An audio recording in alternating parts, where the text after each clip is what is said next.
Rebonjour tout le monde, donc moment habituel de la petite lecture de l'évangile de Maria Voltarta, l'évangile tel qu'il m'a été révélé.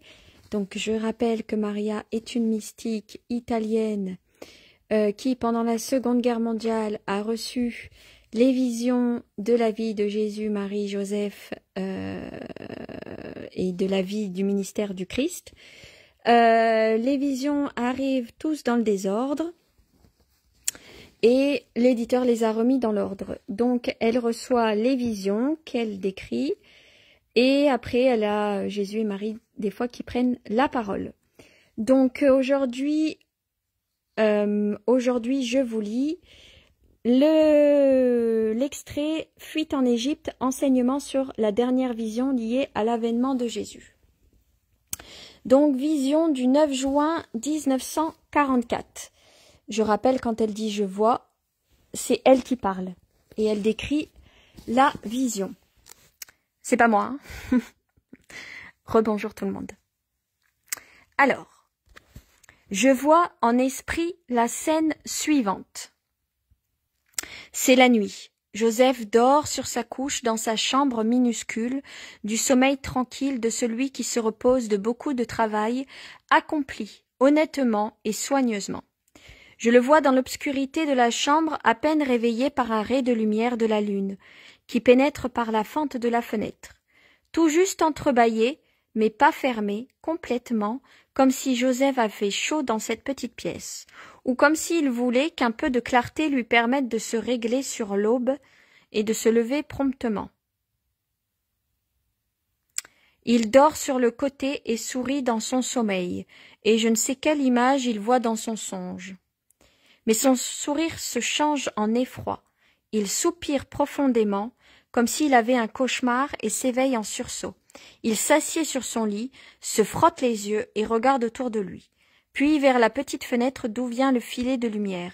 La nuit est profonde, mais il saisit le vêtement étendu au pied du lit et, toujours assis sur son lit, l'enfile sur la tunique blanche à manches courtes qu'il porte sur la peau.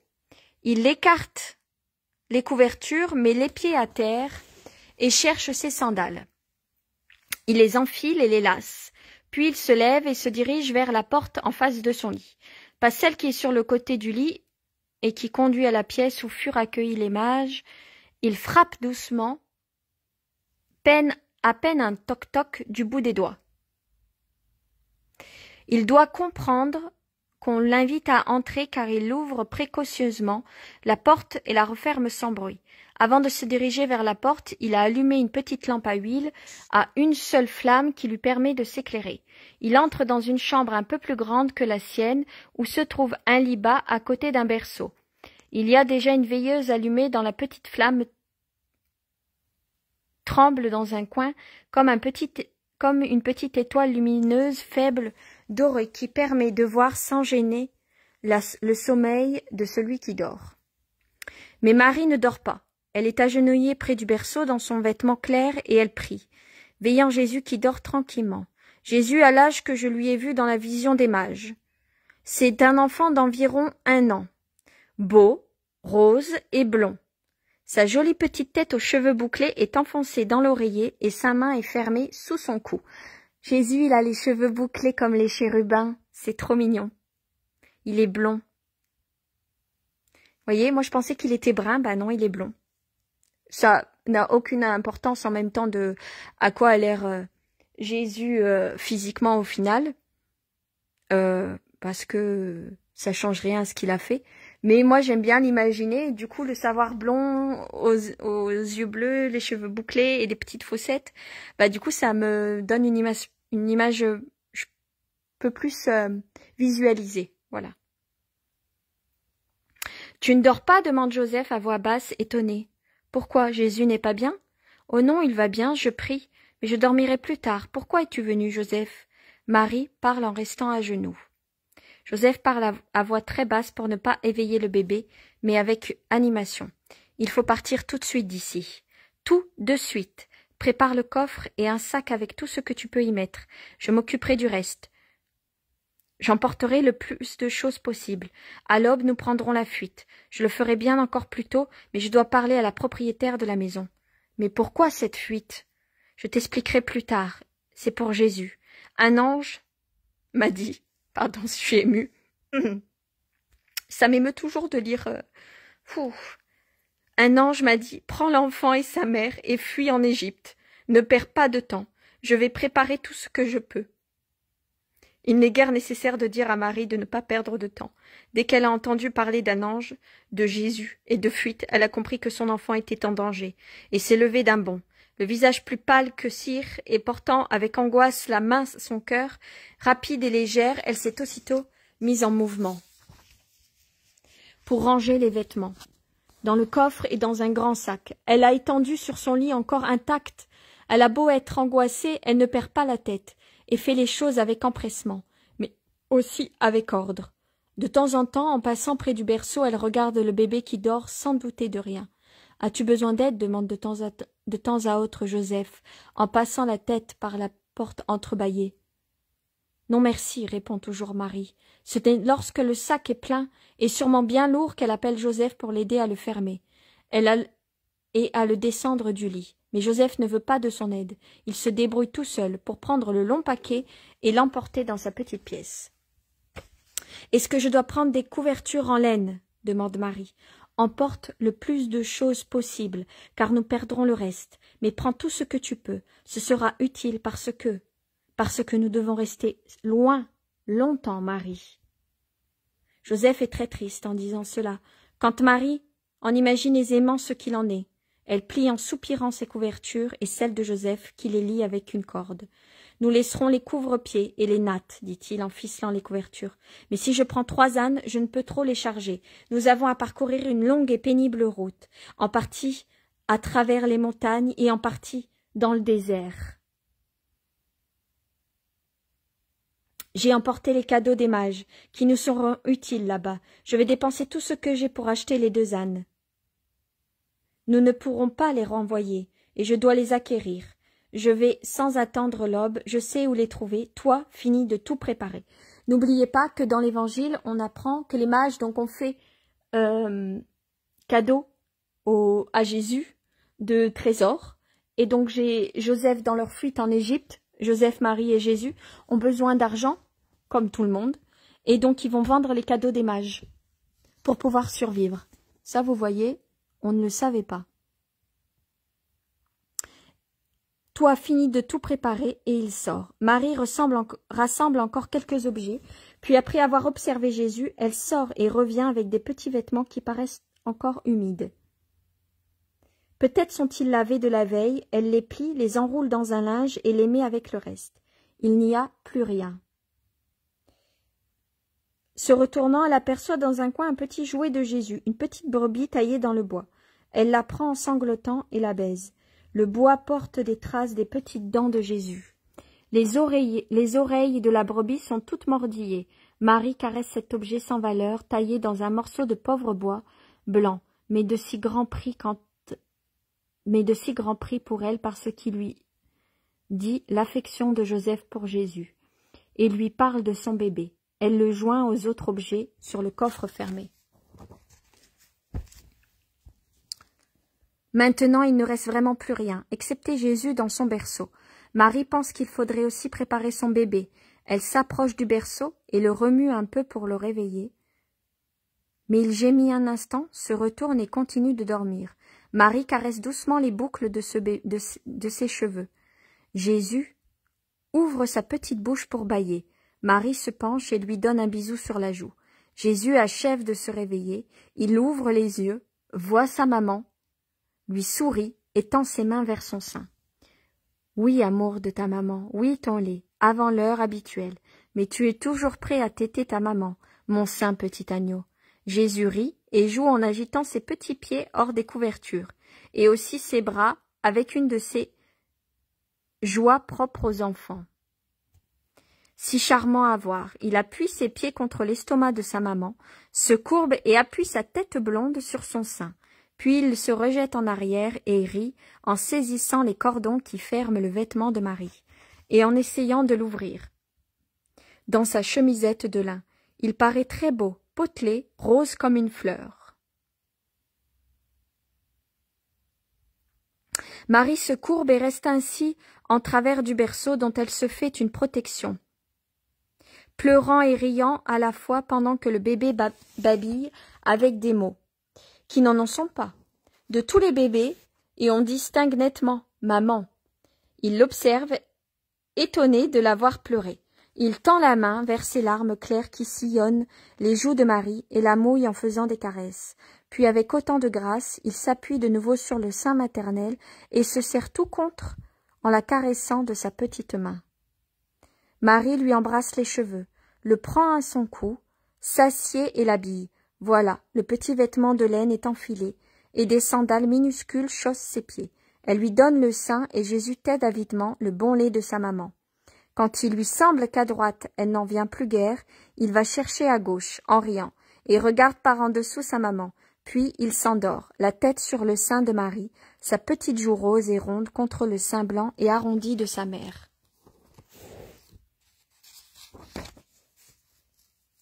Marie se relève tout doucement et le dépose sur la couverture de son lit. Elle le couvre de son manteau, elle le retourne vers le berceau et plie les petites couvertures. Elle se demande si elle doit prendre aussi le matelas. Il est si petit. Elle peut le prendre. Elle le met avec l'oreiller près des objets qui se trouvent déjà sur le coffre. Et devant le berceau vide, elle pleure. Pauvre maman, persécutée dans son enfant. Joseph revient. Es-tu prête? Jésus aussi. As-tu pris ses couvertures, sa petite couche? Nous ne pouvons emporter le berceau, mais au moins qu'il ait son petit matelas, le pauvre petit qu'on cherche à faire mourir. Joseph! Elle pousse un cri en s'accrochant au bras de Joseph. Oui, Marie, à faire mourir. Hérode veut sa mort, parce qu'il en a peur, pour son pouvoir royal d'homme. Ce fauve immonde a peur de cet innocent. J'ignore ce qu'il fera quand il comprendra qu'il s'est enfui, mais nous serons loin alors. Je ne crois pas qu'il se vengera en le cherchant jusqu'en Galilée.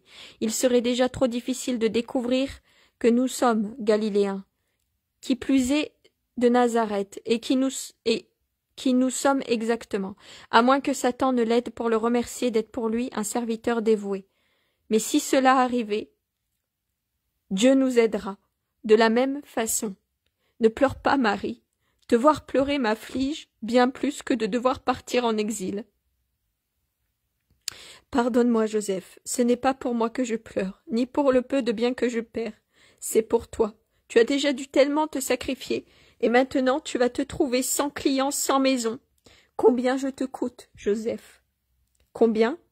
Non, Marie, tu ne me coûtes pas. Tu me consoles toujours. Ne pense pas au lendemain. Nous avons les richesses des mages. Elles nous aideront pour les premiers temps. Puis je trouverai du travail. Un ouvrier honnête et capable se débrouille tout de suite. Tu l'as vu ici. Je n'arriverai pas à trouver du temps pour tout faire. Je sais, mais qui adoucira ta nostalgie? Et toi, qui adoucira la nostalgie de la maison qui t'est si chère? La maison qui parle Saint-Joseph, c'est la maison natale de Marie, celle où elle est née, celle où Marie est née là-bas à Nazareth. Jésus, par le simple fait de l'avoir lui, j'ai encore ce que je possédais là-bas. Et moi, en ayant Jésus, je possède la patrie que j'espérais retrouver il y a quelques mois. Je possède mon Dieu. Tu vois que je n'ai rien perdu, ce qui m'est plus cher que tout. Il nous suffit de sauver Jésus, et alors tout nous reste. Même si nous ne devions plus revoir ce ciel, ces campagnes, ni celles encore plus chères de Galilée, nous aurions tout, parce que nous l'avons, lui. Viens, Marie. L'aube commence à poindre. Il est temps de prendre congé de notre hôtesse et de charger nos affaires, tout ira bien. Obéissant, Marie se lève, elle s'enveloppe dans son manteau, pendant que Joseph fait un dernier paquet qu'il emporte en sortant. Elle soulève délicatement le bébé, l'enveloppe dans un châle et le serre sur son cœur. Elle regarde les murs qui l'ont abrité des mois durant et les effleure de la main. Bienheureuse maison, qui a mérité d'être aimée et bénie par Marie. Elle sort, elle traverse la petite chambre qui était celle de Joseph et entre dans la grande pièce. La maîtresse de maison, tout en larmes, l'embrasse et la salue. Soulevant un coin du châle, elle donne un baiser sur le front du bébé, qui dort paisiblement. Ils descendent le petit escalier extérieur. Il y a une première clarté de l'aube qui permet tout juste de voir. Dans la pénombre, on aperçoit 3 montures. La plus robuste porte le chargement. Les autres ont une selle. Joseph s'applique à bien disposer le coffre et les paquets sur le bas du premier âne. Je vois empaqueter et poser sur le haut du sac ses outils de charpentier. De nouveaux adieux et des là. Puis Marie monte sur son âne pendant que la maîtresse de maison tient Jésus à son cou et l'embrasse une dernière fois avant de le rendre à sa mère. Joseph aussi monte en selle après avoir attaché son âne à celui qui porte les bagages pour être libre de tenir l'ânon de Marie. La fuite commence pendant que Bethléem, qui rêve encore à la scène fantasmagorique des mages, dort tranquillement, inconscient de ce qui l'attend. C'est la fin de la vision. Jésus prend la parole. Donc la vision est terminée. Et là Jésus dit: ainsi se termine toute cette série de visions. Sans vouloir contredire les hommes de science pointilleux, ma mère et moi avons continué à te montrer les scènes qui ont précédé, accompagné et suivi mon arrivée en ce monde. Non pas pour elles-mêmes, car elles sont suffisamment connues, mais surtout parce qu'elles ont été déformées par des éléments surajoutés au cours des siècles. Cette façon qu'ont les hommes de voir les choses sous prétexte de rendre davantage gloire à Dieu, cette raison leur vaut d'être pardonnée. Rend irréel ce qui aurait été si beau de laisser réel, car mon humanité et celle de Marie ne sont en rien amoindries pas plus que ma divinité.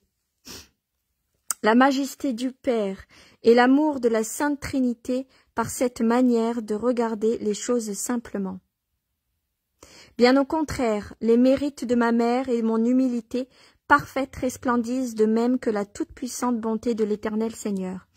Mais nous t'avons montré ces scènes pour pouvoir appliquer à toi-même et aux autres le sens surnaturel qui en découle et vous le donner comme règle de vie.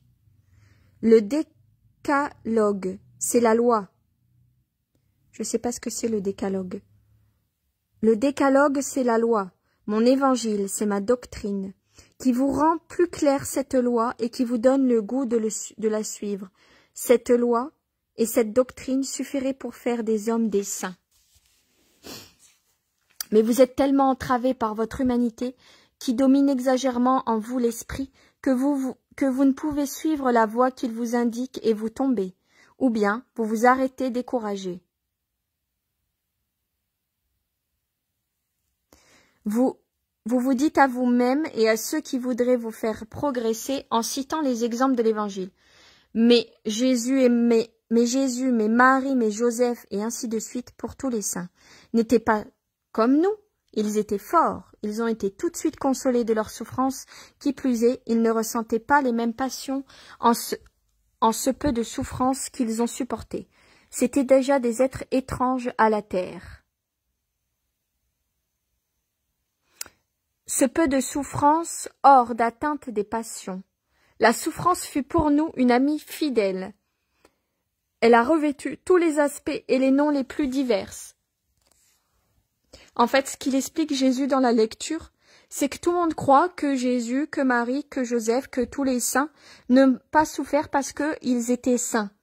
Donc ils n'ont pas souffert comme nous on pourrait souffrir puisque nous ne sommes pas saints. En fait, c'est pas vrai. Il explique bien Jésus qu'ils ont tous souffert parce que justement, avant d'être saints, ils se sont incarnés hommes. Donc la souffrance n'est pas inhérente. Elle a été pour eux, elle a existé. On pense que Jésus, peut-être qu'il n'a pas souffert sur la croix, ou que Marie n'a pas souffert de pauvreté, ou de faim, ou de... etc. Mais en fait, c'est pas le cas. Ils se sont faits humains et ils ont bien souffert. La souffrance fut pour nous une amie fidèle. Elle a revêtu tous les aspects et les noms les plus divers. Quant aux passions, n'employez pas des mots mal approprié, en appelant passion les vices qui vous égarent. Appelez-les carrément vices. Quant aux passions, n'employez pas les mots mal appropriés en appelant passion les vices qui vous égarent, appelez-les carrément vices et capitaux par-dessus le marché. Cela, nous les ignorons certes pas, nous avions des yeux et des oreilles pour voir et entendre, et Satan nous les faisait miroiter devant nous et autour de nous. Il nous montrait leurs ordures à l'œuvre, ou nous tentait par ses insinuations, mais notre volonté était tendue vers l'unique intention d'être agréable à Dieu.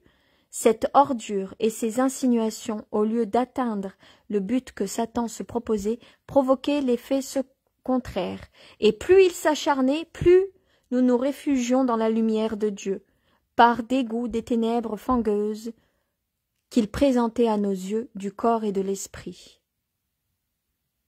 Merci Patricia. La décalogue et les 10 commandements reçus de Dieu par Moïse. Merci beaucoup. Mais les passions, au sens philosophique du terme, nous les ignorons pas en nous.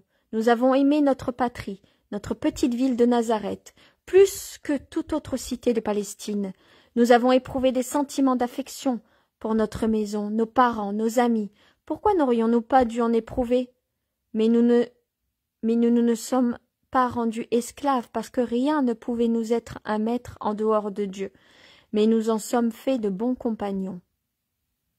Ma mère a poussé un cri de joie quand près de 4 ans plus tard, elle est retournée à Nazareth et est rentrée dans sa maison. Puis elle a embrassé les murs où son oui a ouvert son sein pour recevoir le germe de Dieu. Joseph a salué avec joie sa parenté et ses neveux. Plus nombreux et grandis, il s'est réjoui de constater que ses concitoyens se souvenaient de lui et faisaient aussitôt appel à lui pour sa compétence. Moi, j'ai été sensible aux amitiés et j'ai souffert de la trahison de Judas, comme d'une crucifixion morale. Pour autant, ni ma mère ni Joseph n'ont fait passer leur amour pour leur maison et leur famille avant la volonté de Dieu.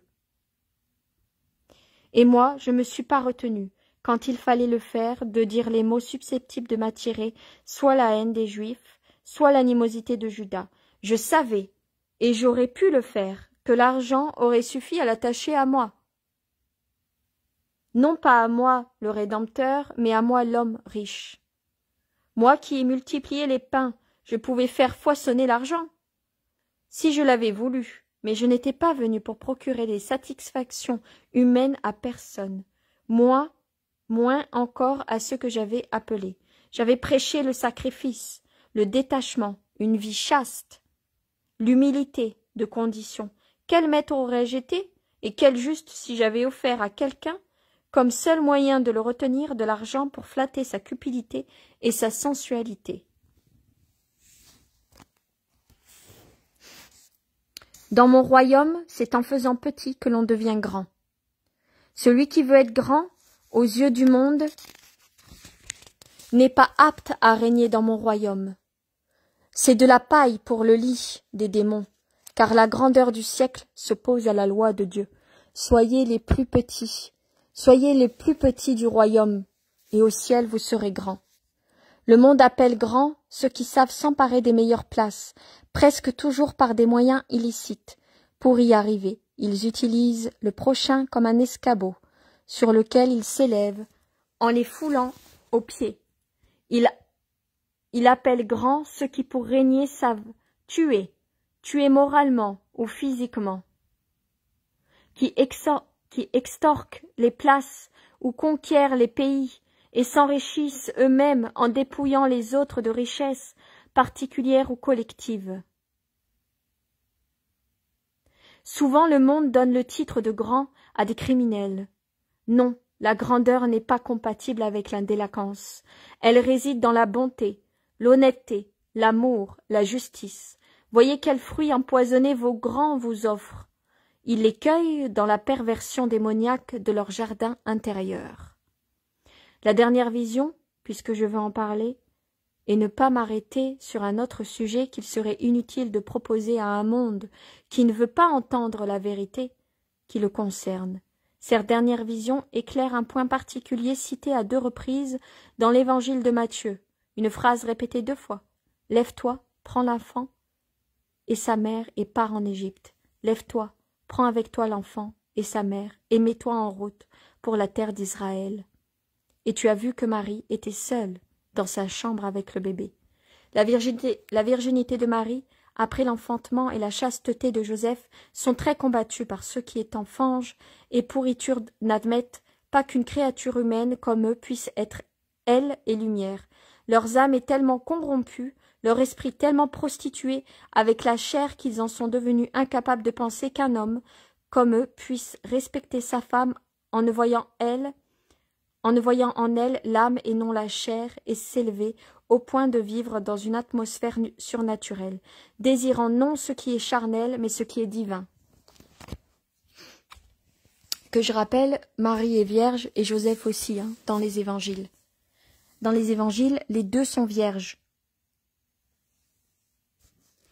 Eh bien, à ces négateurs de la beauté suprême, à ces larves incapables de devenir papillons, à ces reptiles souillés par la bave de leur passion, incapables de comprendre la beauté d'un lys, moi je dis que Marie fut et demeura vierge et que seule son âme fut mariée à Joseph.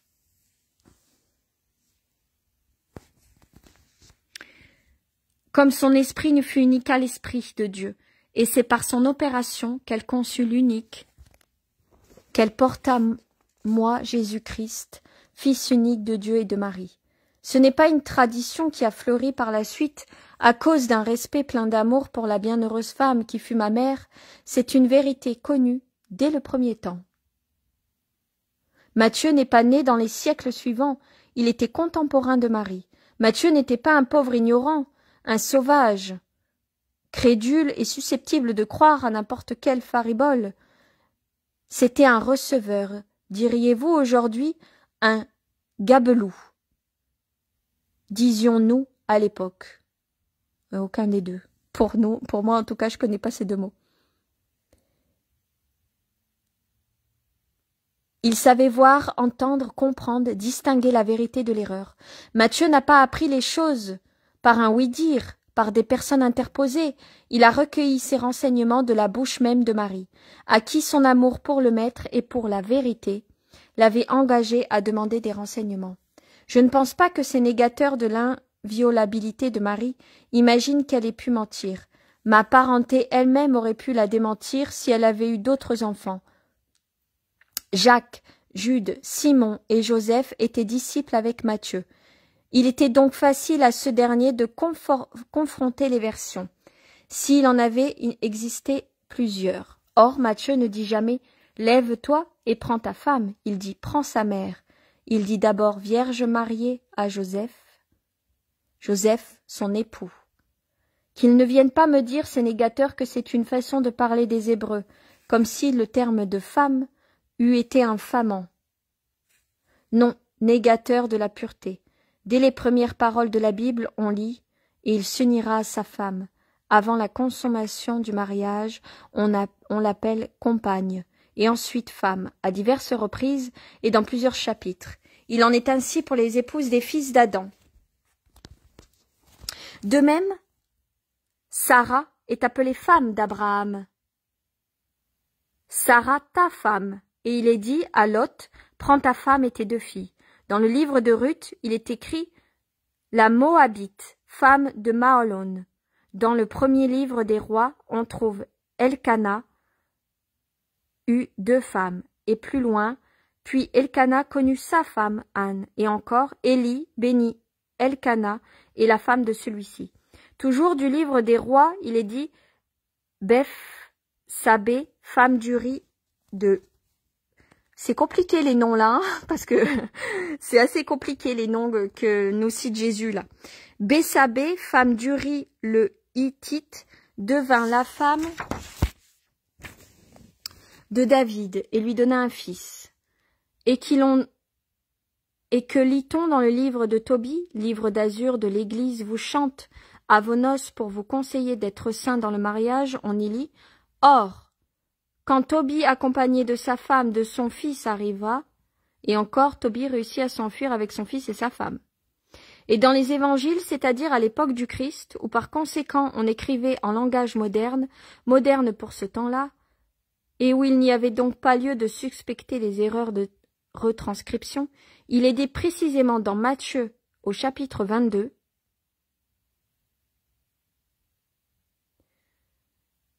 et le premier ayant pris femme mourut et laissa sa femme à son frère. Et Marc au chapitre 10, celui qui répudie sa femme. Enfin, Luc appelle Élisabeth femme de Zacharie, 4 fois de suite et au chapitre 8, Jeanne, femme de Cousa. C'était compliqué ce petit chapitre. Comme vous le voyez, ce mot n'était pas un terme proscrit par ceux qui suivaient les chemins du Seigneur, un terme impur qu'il ne fallait pas proférer, et encore moins écrire, là où il était question de Dieu et de ses œuvres admirables donc, en disant « l'enfant et sa mère ». L'ange vous montre que Marie fut la vraie mère de Jésus, sans être la femme de Joseph. Elle restera toujours la Vierge épouse de Joseph. Donc ce qui veut dire, dans le livre, moi je pensais sincèrement que Jésus il avait eu des frères et sœurs. Je pensais. Et ben vous voyez, je me suis trompée. Je me suis trompée. Pardon Jésus. Je croyais vraiment que tu avais eu des frères et sœurs. Marie resta vierge jusqu'à la fin de ses jours et Joseph aussi. Alors là, ça me met une petite claque. Parce que du coup, moi, j'étais persuadée que Jésus, il avait eu des frères et sœurs. Et il n'en a pas eu. Ok. Bah, pardon. J'ai blasphémé et dit des bêtises. Jésus. Je te demande pardon. Je pensais vraiment que tu avais eu des frères. Ou sœurs. Mais du coup, moi, je suis curieuse de savoir si tu as eu des femmes. Non, bah, je me doute que là, tu vas me dire que tu n'en as pas eu. Bah, je vais le dire façon dans les évangiles. Pardon, je parle tout seul avec Jésus. Bon, bien sûr, il me répond pas, hein, c'est une conversation à sens unique. Voilà. Voilà le dernier enseignement de ces visions. C'est une auréole qui resplendit sur la tête de Marie et de Joseph, la Vierge inviolée, l'homme chaste et juste. Ce sont les 2 lys au milieu desquels j'ai grandi et ne respirant que le parfum de la pureté. À toi, petit Jean, je pourrais parler de la douleur déchirante de Marie, arrachée à sa maison et à sa patrie. Mais il n'est pas besoin de paroles, tu sais ce que c'est, et tu en meurs. Offre-moi ta douleur, je ne veux que cela, c'est plus que toute autre chose que tu pourrais me donner. C'est vendredi, Maria, pense à ma propre douleur et à celle de Marie au Golgotha, pour pouvoir porter ta croix, la paix et notre amour reste avec toi. Voilà. On a fini le chapitre La fuite de Jésus et Jésus, bah, il m'a mis une petite claque. Il m'a mis une petite claque. Joseph, il était vierge, Marie, ils étaient vierges, ils sont morts comme ça, dans la pureté. Et j'ai péché par orgueil, pensant que Jésus, pensant que Marie avait eu des enfants. Il va falloir que je fasse pénitence demain pour demander pardon. Ouais, pour demander pardon. Bon, voilà. Le petit extrait est terminé. Demain, il y aura un autre. Là, je vais vous faire la vidéo sur les saints patrons de la justice. Je vous la fais tout de suite. Vous voyez, on sait tous, enfin, en tout cas, Françoise, Marie-Paul, Anna, et ceux qui pensaient que bah, Jésus il avait eu des frères et sœurs, et ben on s'est planté royalement. On n'a pas rien fait de mal, hein. C'est juste qu'on a mis en doute la parole et... Mais non, il n'en a pas eu. Il le dit bien. Ça, c'est les paroles d'évangile, vraiment. Je sais que c'est vrai. À 101 millions de %. Sinon, il n'aurait pas dit qu'il aurait vendu les cadeaux des rois mages. Il dirait... Voilà. Jésus n'a pas eu de frères et sœurs. Même Chantal a pensé qu'il avait eu des frères et sœurs. Enfin voilà, je vous fais l'autre vidéo. Eh ben non, Patricia. Là, dans l'évangile que Jésus révèle à Maria Voltarta, il explique bien que Marie et Joseph sont restés vierges jusqu'au bout. Qu'ils n'ont jamais eu d'enfants et qu'il n'a jamais eu de frères et sœurs. En même temps, c'est tout à fait logique, hein, puisqu'elle a accueilli l'Esprit Saint, elle ne pouvait pas pécher par par la luxure dans l'histoire. Comme quoi, bah non, il n'a pas eu de frères et sœurs. Je suis un petit peu décontenancée. Bon, je vous fais tout de suite la vidéo sur les saints patrons de la justice. Et puis après, je vous laisse tranquille pour votre